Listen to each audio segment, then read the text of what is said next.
Alright, muri Zimbabwe. So nyaya yamapfumo ichiri kupisa mumastreets. Nyaya yamapfumo ichiri kupisa mumastreets, and now sources close to mapfumo ari kutiudza kuti mapfumo uri kutopopota. Mapfumo haasi kana kutombofara, ari kutoshora mazimbabweans achibvunza kuti pakati penyu angachairamba ndiani.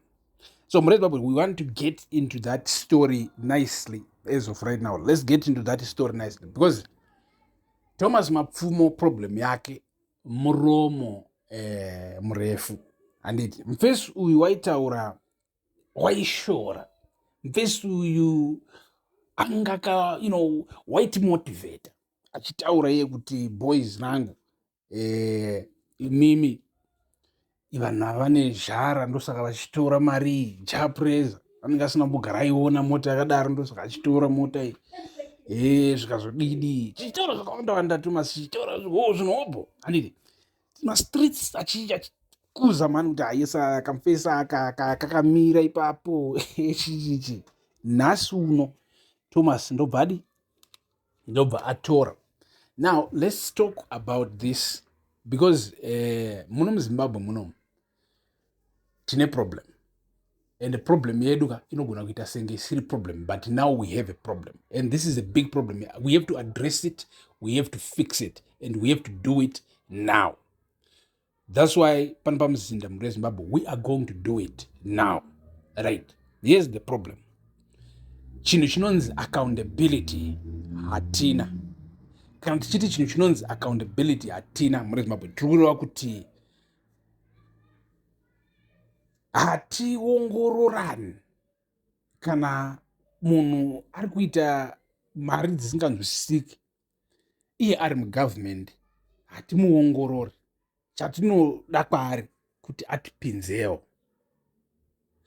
I used to have mentality yekuti vanhu ukaona kana kuti kambani iyoyo yakafanana neEconet yaya, vanhu vanenge vachishandamo maconnections hanzi Econet iri kushanda, vanhu vari kushanda muEconet, it's because vane maconnection. And that mentality muri Zimbabwe ndo ine like 90% yeruzhinji rwedu, isusu veruzhinji, kubhiliva kuti everything maconnections. Handiti everything maconnections. Hakuna chinhu chinonzi like wari wana sei basa, unoshanda basa rechi, munhu wokudza kuti I'm an engineer at Econet, woti vane maconnection. Muri Zimbabwe unenge uchitaura kuti chibhozi has maconnections, ndo inonzi skill, inonzi merit. Handiti merit. Now I want to apply this same mentality panyaya yaThomas Mapfumo yatiri kutaura nezvayo panapa. Wicknochivai said one thing. He said,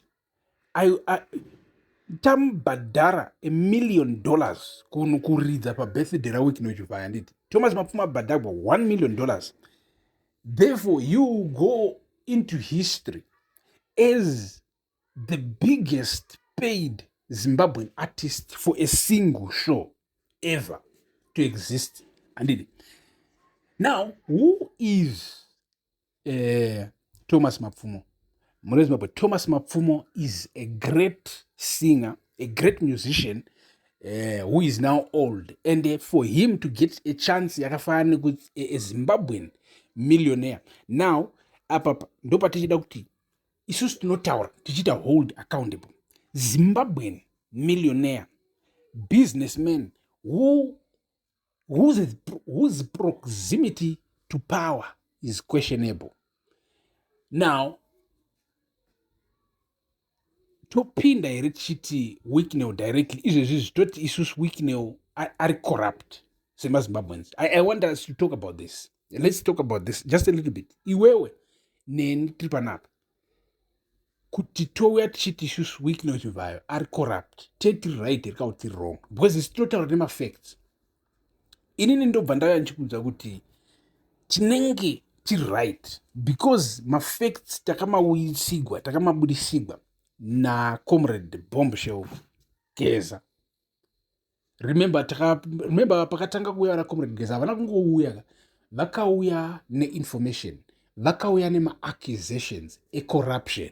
Handiti vakauya vakataura every detail dzecorruption. Jealous Mawarire ndobva atevera pasame pashow yamufana Dhara Blessed Dhara Mhlanga. Handiti vakataura kuti vakomana vakaba ma-state companies, ma-ZANU-PF companies, ma-military Zimbabwe Defense Forces companies and mines. Handiti vakamataura nemazita, vakamataura zvose zvipa zvakatogwa zvikaiswa under the Mutapa Investment Fund. The Mutapa Mutapa something ndo Mutapa Investment Fund zvakasiyana, but I'm sure ndiyo zvaiswa paMutapa Investment Fund. These companies are now being controlled nezvigananda. So macompanies aya anenge achibudisa macontracts, achibudisa matenders, and now the guys who are getting all of that ndivana Tagbrei, ndivana Chivhayo, ndivana Chia. Nditi it's unknown information muno muZimbabwe, and this was a gift from a retired from Chiwenga. Chiwenga realizing the mistake, because sometimes we have to give people credit, and because sure tiri kuti isusu Chiwenga wakaresva apo, Chiwenga akazombutaura sina basa apo achiti togona kungovarega vachitonga, togona kutochinja mutemo voramba vachitonga.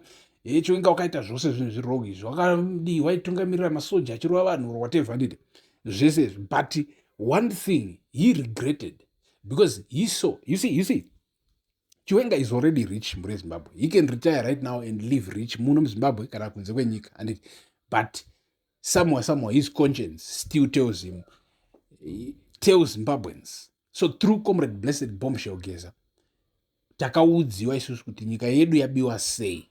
Ose ma details now tina Mapfumo mfeso kuti iye pachake was also talking about how this government is not standing with the people, how this government is corrupt and etc. Now he is ignoring all of that to come and take $1 million. But at the same time, by merit, anokodzera, because muimbi waita zvinhu zviri great. Kutora chinhu ichi unokodzera kuchitora kana kwa uchii chiri kubva kumaoko akachena. Handiti ndo madliro toita mari yenyika here ekuti inenge ichitungamirigwa nana Wikino Chivhayo nana chii, mari yose ndo vanenge vaidirector to inopi $1 million ba kuna Thomas Mapfumo. Zvinhu zvokuti kana kwakuchinzi Wikino Chivhayo ari legit, we would be celebrating it big time. But now we cannot celebrate that, because we cannot celebrate mari yedu ichidliwa and with a few individuals. So muri Zimbabwe hanzi tichatomutengera futi imba tichamuitira chi right. But anyway, pasine izvozvo, mberi neaccountability, mberi netransparency muno munyika medu. Peace.